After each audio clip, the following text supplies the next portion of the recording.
natin to masyadong napansin at hindi talaga sa na-spam ng mga teams. Oh, parang kanya-kanya talaga ang timpla ng ating mga teams dito. No? May mga teams na nagpa-prioritize ng Sushin, may mga teams na nagpa-prioritize ng Baksha. Pero kanya-kanyang preparasyon para dito sa 3 weeks na inantay natin sa pagbabalik dito sa MPL Philippines Season 15. At ngayon sa second round ng play-ins, isang team na ang bumagsak at isang team ang susunod. For this time around, it's Team Falcons kontra TNC Pro Team. Tapatan ni Flap DC at ni Yawi. Yung gigil ni Ogwen at ni Yawi kanina ay makikita na natin dito sa game number 1. Pero excited rin ako sa pagbabalik naman ng 1-1 ni Benny QT. Isa sa mga most played ni Benny QT for his very long career dito sa ating liga. It's game number 1 of the Battle of the Skies. Malapit na nga magsimula, kaya naman pupunta na tayo sa Land of Dawn kasama ang ating mga casters. Ano nga ba ang una nating makikita? Is it going to be the soaring of the Falcons or rise of the Phoenix Army? Muli, magbabalik tayo dito sa laban ng TNC Pro Team at ng Team Falcons. Medyo matagal-tagal na huli nating nakita ang isang Zaska. Pero gusto ko lang sabihin yung Nightmaric spawn kasi, nakukonsume niya yung mana ng Lanterns player. So malaking impact talaga ang mabibigay nito. Oo. Yeah. Kumbaga, nag-e-exist na yung matchup dito ng napinili ng TNC. And it also works decently against the Baksha para at least pag bumangga dito yung Baksha no, may slow effect na kailangan intindihin, di ba mas makakalabas si Ogwen. And ano din siya, parang attention seeker din. No? Hindi naman sa papansin si Lance. Yung hero niya papansin. Kasi hindi pwedeng hindi mo pansinin yung ultimate ni Lance dito. Para malina, parang showstopper siya dun sa gustong gawing pambida ng isang Baksha dito for Team Falcons. But as you mentioned nga kahit nung panel, somehow ito talaga yung nagiging palitan dati nung hindi pa na-nerf, na-adjust yung Jazz. Yung Jushin Jazz talaga na tapatan. Oo, and speaking of tapatan, may tapatan kagad nagaganap. Yawi at Ogwen, bibit-bit din! Si Lancy at first blood kagad kay Ogwen. Habang si Zaida naman nakabawi din na kill. Ngayon si Flapa ay lalayo na. Ngayon, Trimar and Yawi ay nakamatsyag. Si Kyle DC yata magiging target nila. Zaida, sumisilip-silip lamang. Nandun yung pagharang. At may konting pokes lamang. At tanong, itutuloy ba to ng TNC? Medyo mahaba yung naging skirmish. Pero pipigilan nila kasi ilang segundo na lang, pabuhay na rin yung unang pago. Hindi pa tapos yung laban. Hindi pa rin, Suntukan. Unlihil kasi yun yung dalawa sa babae. Yung Kalea tsaka yung Glue. Oo. Tsaka kung mapapansin mo rin, for TNC Pro Team nga, sabi nga natin kanina, kailangan nila ng another side of aggressiveness din laban sa Team Falcons. Kaya ngayon, tignan mo naman yung mga jump in na Trimar. Grabe rin yung mga ganitong pang-box out. Wait lang, si Zaida ay dito at ang buong kupunan ng TNC ay kukunin yung unang pagong na laban. Napakabilis nito para sa kanila. Yeah, very decisive dito yung movements from both sides. Actually, sa haba-haba ng action, no, nagulat ako na yung dalawang angat ay nagkasya mula kay Few kanina. Ang aga niya palang tinapos yung Elegant Gem. So laki nung mana na meron siya rito and also gives him little form of durability laban sa TNC. Pero pagdating sa mga objectives, medyo mahirap nga lang naman kalaban yung Hayabusa. Pero pagdating sa late game, isa to sa pinakamahirap kalaban na marksman. Ayan yung kailangan nila bantayan They need to an answer to that. Huwag na nilang hantayin pa, di ba, na mag-snowball ito or mag-scale up. Speaking of which, dito naman tayo sa may bandang mid lane where we could see talaga na malaking pang-i-istorbo sa Jushin yung mga ganong spawn ng Zask. Oo, no, nakakairita din kasi yan Alam mo, akala mo walang damage yan.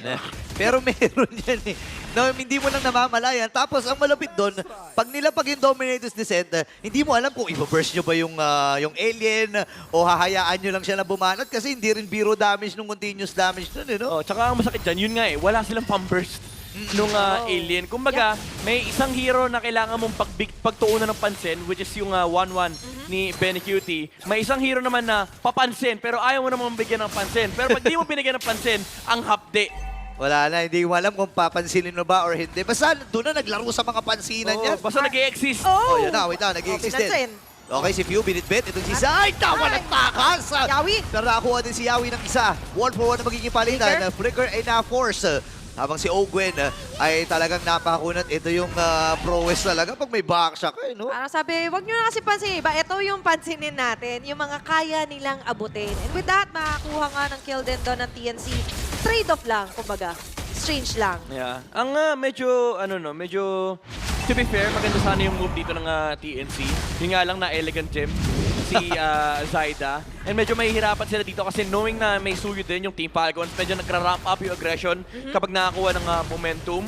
Although, medyo passive yung laro ni KalTZ. Oo nga eh, medyo nagtataka nga ako, Pwede. medyo mabagal eh. Pero sabi na, sige, bilisan kaya natin. Yawi pumasok. Ngayon, nagsasapak na dito si FlamTZ. Wala nga lang tinamaan. Andun yung dominator si Zed na gamit. At Zyda ay makukuha yung ikalawang pagaw ng laban. Pero sabi ni KalTZ, sige, laban natin. At ngayon ay nakulong si Yawi. KalTZ ay makakakuha finally ng kanyang kill. Pero still, a turtle here for TNC Pro Team. But this time, for Team Falcons, mukhang ang bilis ng conversion. Transition agad sa mid lane. Uri ko agad.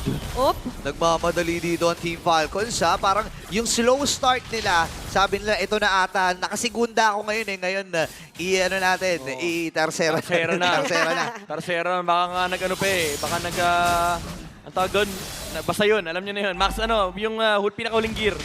And siguro ang iniiwasan dito ni KalTZ is lalo mapabagal yung kanyang pag-ramp up kapag na-shotdown yung early game niya. And nga dito ang ginawa niya is inunan niyang tapusin yung Counter-Strike para mas mabilis yung kanyang mobility sa mga team fights kapag natapos yung casting ng Soul Saver. Medyo greedy kasi yung Fury Hammer into War Axe. Yeah. And feeling ko that's one way of solving yung issues ni Suyo ngayon na medyo hirap siyang lumaban, especially around the timings ng second turtle kasi ang daming magic damage na kailangan niyang i-dodge since wala na nga yung damage reduction sa immortal form. And ngayon hindi lang yun yung kailangan nila i-dodge. The Blowing One actually activated na dito para kay Few.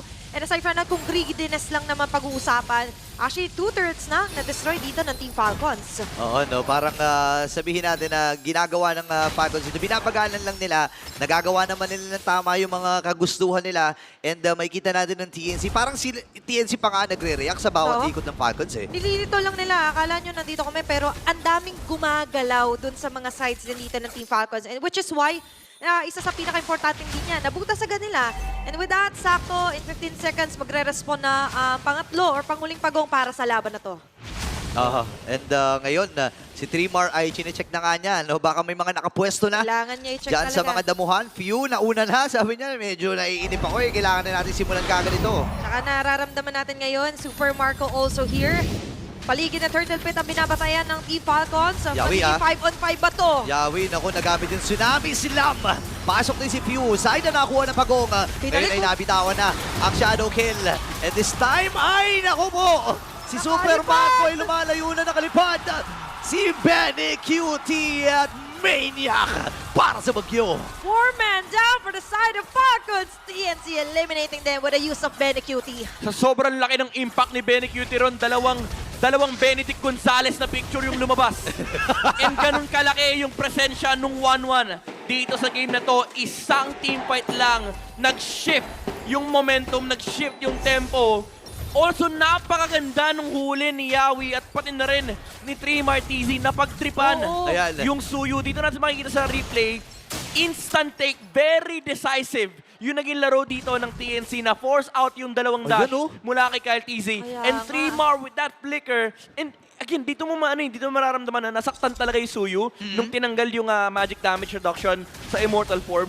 Kayang-kaya siya ng Suyu mag-isa. So, yung Team Falcons, medyo nagtakbuhan sila since wala silang protection para sa isa't isa. Hindi na nila nabigyan ng sagot dito yung problema na dala ng bagyo. Tsaka babalik tayo dun sa kailangan mo talaga tignan kung nasan yung mata ng bagyo kasi baka mamaya nakatingin na pala sa inyo, di ba?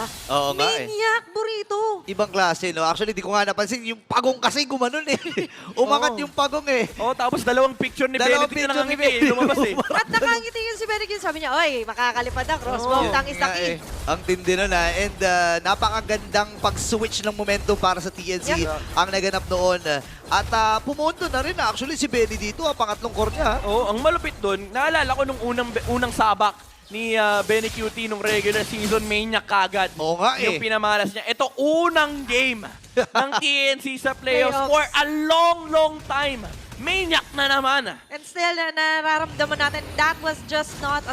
Hindi yun basta space lang na na-create That was a destruction created by TNC na ngayon hindi lang sila basta nakahabol. Unti-unti lumalamang, nakakalabas at nangunguna na nga lang din sa mga pwesto lalo't buhay na nga yung unang Lord. And isa siguro to sa sa mga problema ng Team Falcons. Even though meron silang backshot dito, meron silang revitalize. Some would say na parang pwede naman nila tangkihin yung crossbow tank dito ni Benny Cutie. Ang problema kasi hindi lang siya yung damage dealer eh. O yun na nga, inuna nga kagad. Flat TC namatay. Yun naman ipapasok si Zaida. Gagamitin naman yung Shadow Kill. Tumama yung stun. Pero atras muna dito si Zaida. Diretso pa rin sila. Dominated sila. Nagdigamit. Pinurish na kagad ang mabilisan ng Team Falcons. Ngayon nalaban. Benny Cutie dito. Iniiwas-iwasan din ng Team Falcons kasi naramdaman na nila nakita na nila yung sakit eh. Nadaan sa pitas din, no? Dali agad si Flap TZ. Ayan yung sinasabi ko kanina na hindi lang si Benny Cutie kasi yung damage dealer eh. Marami kang kailangan intindihin. Ang daming source ng potential pick-off dito from TNC. Ang daming katulong ni Yawi. Ang sakit nung Tsaka, pasa. May sumalo eh. Pagkaabot ni Yawi doon kila Flap TZ, meron na nga lang. Three more! Three more! Pumasok na. And yung Oh fist break my ay goodness. fist back. Zaida ay namatay. Ngayon nakalipad na naman. Ang bagyo. Nasa ng mata. Hindi nila mahanap eh. Nagamit na rin dito yung Wind of Nature. At tatlong napatumba ng Phoenix Army. Grabe, 3 for 1. Pero kahit namatay si Zaido, nakakuha sila ng Lord. Oo, tsaka even though ang ganda ng sagot ni Flap TC, na knockdown niya rito si Zaida, nilagay niya sa pader, nakalaya yung 1-1 and free hit kasi stacking mechanism niya si Flap TC. Nakangiti na naman si Benedict. Grabe yung timing ng second ng Didas and Flower din talaga dito. Yung awareness na meron dito. Kaya napapangiti pag napipik yung 1-1 niya eh. Oo. Nakoy, alam mo naman, hindi ipapangalan kay Tama. 1-1. Yung pangalan na 1-1, Oo. yung hindi 1-1, ang paborito niyang hero. Yan yung literal, itong game na to, para sa'yo to, 1-1. May legacy. Yung 1-1 na to ngayon nakikreate na nga unti-unti yung prophecy na gusto dito ng TNC Phoenix Army right now. Marching towards the base. Yawi na naman. Kaso wala siyang makukuha. Wala madadamay. Okay, naka-purify doon si Few. Ngayon, atras muna dito ang Phoenix Army. Conceal actually. Ang ginamit din nila. Sabi ni Zaida, ano, lalaban ba natin? Oh, nakabatong! Nasa yung grab. Ibalik doon! Pero si Benny Sa kailangan umatras. Napasapang na rin. Peace breaking, peace track. Pero godlike na ang bagyo. Ngayon, atras mo muna dito ang TNC. Yes, sir, kasi mamamatay. Itong si Yawi. Grabe yung nagiging palitan. Oo, pero nawalan ng pure fight dito si Pew, nakakuha pa ng bonus kill. Yung TNC na palalim ng konti si Flap TZ. Now they have to reset the map. Hawak ng TNC rito yung jungle area ng Team Falcons. Lumiit yung gold lead because of the recent trades na nakukuha dito ng Team Falcons. Pero again yung 1-1 ngayon yung malaking problema na wala sila nung long range nuke. Meron sila mga long range pokes like yung mga Death Sonata, yung mga Queller ni Kyle PZ. Pero in terms of long term or medyo yung duration based na laruan, lalo pagdating sa Lord, no, yung nag-aambahan ng pwestuhan, lamang na lamang dyan ng TNC kasi hindi lang yung 1-1 yung kaya mag-zone, meron pang glue, meron pang initiation na pwede manggaling kay Yawi, and ang ginaganda sa kanilang lineup, may mga burst damage At na maganda talagang dito, magsusupplement sa mga, ayan na! Ayun na, jungle kagad. Pero makakatakas ata si Kyle TNC ngayon. Ay mapupuruan si Oge. Makakasama shadow kill na gamit na rin ni Zaida. Si Pew ay makakaligtas. Pero si Kyle ay hindi. Dalawa kagad ang napuruhan. Team Falcons si kailangan umatras. sinugod siya nung alien. Tsaka Okay. ang ganda ng targeting lagi ng TNC dito, no?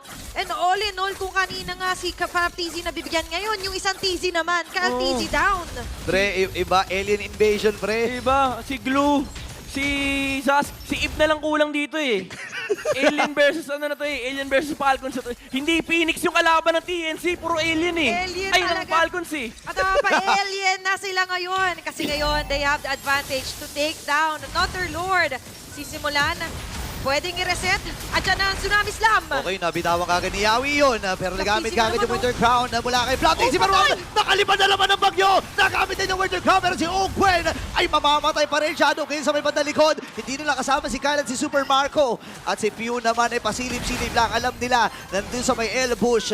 At mabilisan ng pag-burst ang gagawin ng Phoenix Army. Grabe yung pag-rise up nila dito. And not only that, targeting Flap TZ again and again, gana. Sa dinami-dami ng setup dito ng TNC, si Chantel pwede mainggit kay Benny Cutie. Bakit? Kasi siya nais lang lumipad. Si Benedict lipad ng lipad.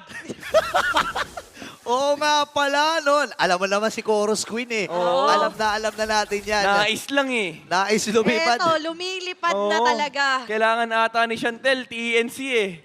Kasi pre, yung ginagawa ng Trimmer TZ tsaka ni Yawe, kita mo kanina kahit si Flap TZ, willing gamitan ng Tsunami Slam Pagbaba ni Flap TZ, immune ka, oo. Pero kailangan mo mag-Winter Crown. Kasi okay, kailangan ano naman? stacking mechanism. Op! Okay, na-force yung Purify ni Super Makmak. Ngayon, may idea na sila. Shadow Aray ko! Ang sakit, baba ng buhay ni Few dito. Pero makakaligtas pa rin May siya. Lord, 5 pa taas. rin ang available para sa Team Falcons at naatasan ding dumipensa. And now, TNC Pro Team taking flight. Eyes on the prize and turret dito sa may bandang gitna. May Lord pa nakakarapay na kailangan tunawin dito ang Team Falcons. At katulad nga sinabi natin kanina, Flap TZ nata-target. Pero kahit sabihin mo yan yung pinaka-center, yan man yung isa sa pinakamakunat, gumagana eh. Yung ibang mga defenses ng Team Falcons nag-falter pag nawawala siya. Yeah, kumaga talagang yan nabibigyan ng function dito, ng functionality yung 1-1. Ganyan talaga yung mga anti-tank marksman, yung mga archetype nila carry. And ngayon talaga na-amplify yung performance dito ni Benecutie. Kung labanan to ng paglipad, pues lumipad tayo, sabi ng TNC. Ayun ay, sinaman sila sa pagtipad. Ito nga si Ogwen. Ngayon nakakuha rin ang kill at nakabawi ang Team Falcon. Shadow kill. Napuntaan sa likod si Ogwen. Ladies and gentlemen, kailangan umatras ng TNC Pro Team. Alam nila na babawi ang Falcons. Pero matagumpay naman ang kanilang naging plano doon na makakuha ng kill. And linis na lang siguro sa farm ng Falcons ang magiging next na focus nila. Sobrang daming 1-1 answer. Sa side ng Team Falcons, may dalawang Winter Crown, isang Wind of Nature. Pero so far, parang hindi sapat. Oo nga Yung sagot dito ng Team Falcons, hindi sapat yung paglipad nila. Laban dito sa TNC. Kahit sa draft di ba? Kahit yung reaction nila Tupen, nila Chantel nung pinili yung 1-1.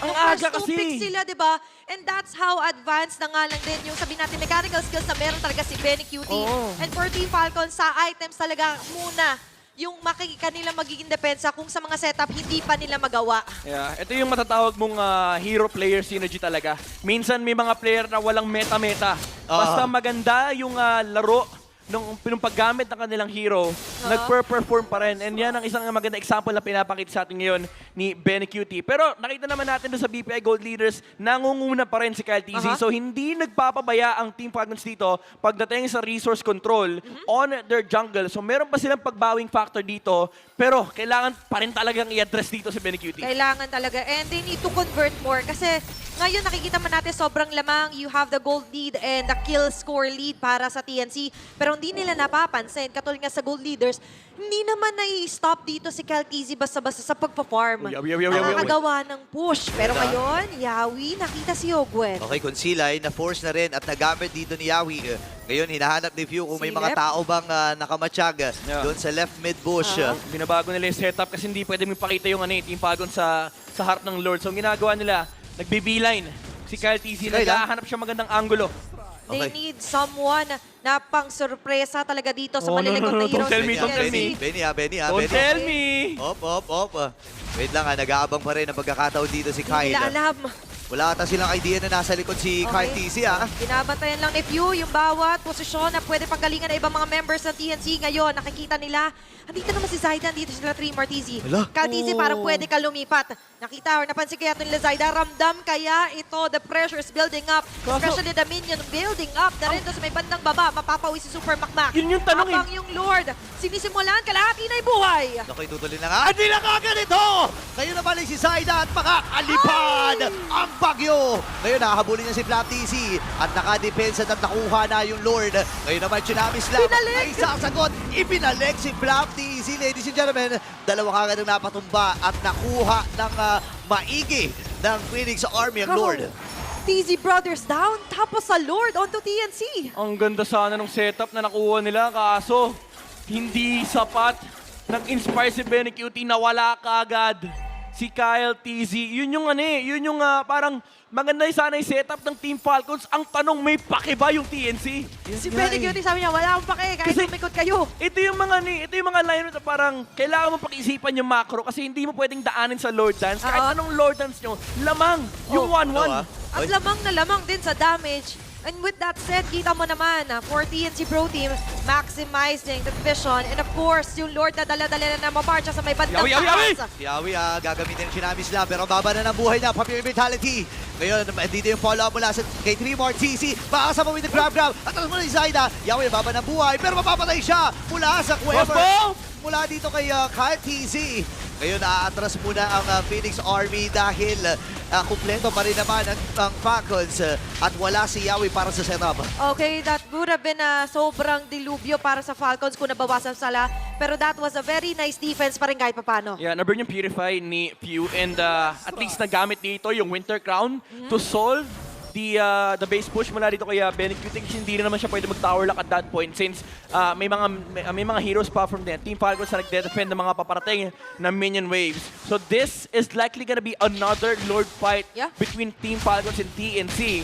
Pero for Team Falcons, nakakinya sila ng konti kasi nako-close na nila yung gap laban sa TNC. They have enough items to deal with this 1-1.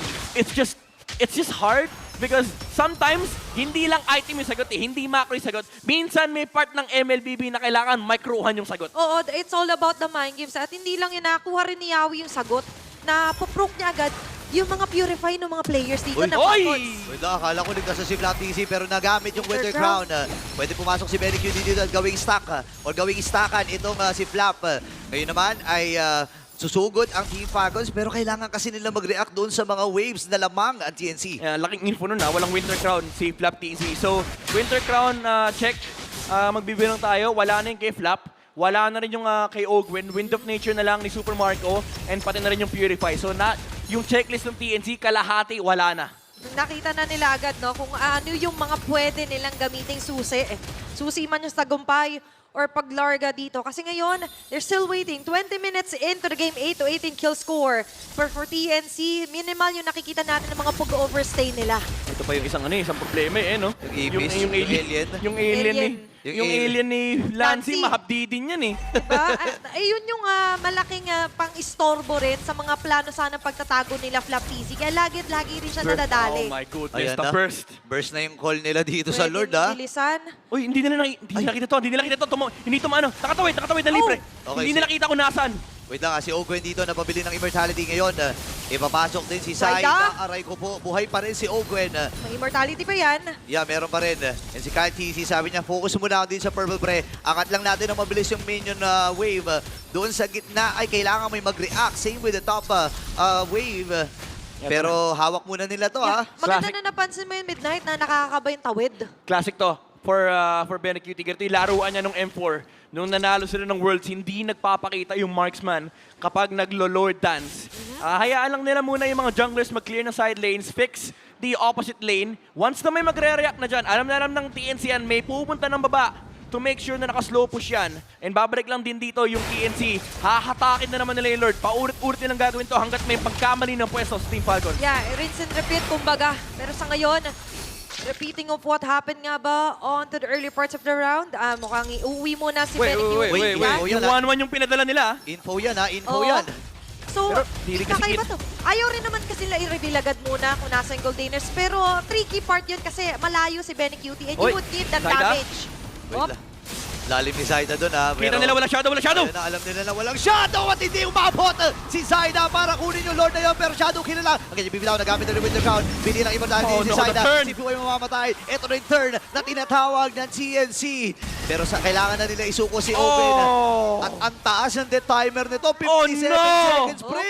Bottom lane yung Lord! Oh At my ngayon, gosh. Putas yung mid! Lalo ngayon, ang mga problema ibang mga members. Pero for TNC Pro Team, acquiring Few and Ogwen is somewhat pang distinguished doon sa nakuhang Lord. Sa May, kanya, may ilipad kailangan ikat ni Kyle TC to. Pero Sige na. pinantayan, sinamahan ng TNC yung minion waves. Kumpleto yung checklist dito ng TNC. Namatay pa naman yung dalawang importanteng hero sa Team Falcons. Okay, aabot si Kyle TC kaso andito na 5! Hindi na nakata nila magdidepensahan pa. At tuloy ang paglipad ng TNC para sa game number 1.